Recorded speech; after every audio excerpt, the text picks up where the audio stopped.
What a beautiful thought that I'm thinking concerning a great speckled bird. Remember his name is recorded on the pages of God's holy word, desiring to lower his standard. They watch every move that he made.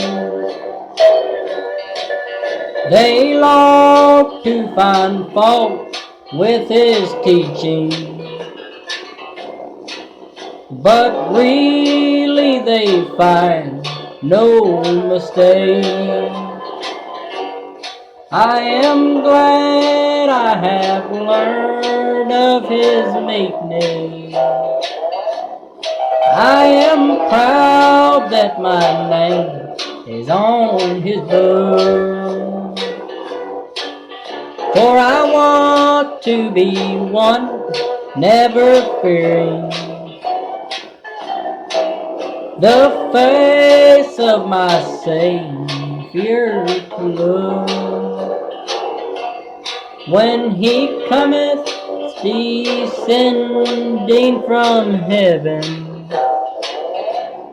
on the clouds as he rides in his word,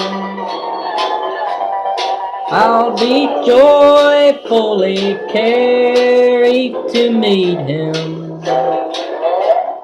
on the wings of that great speckled bird.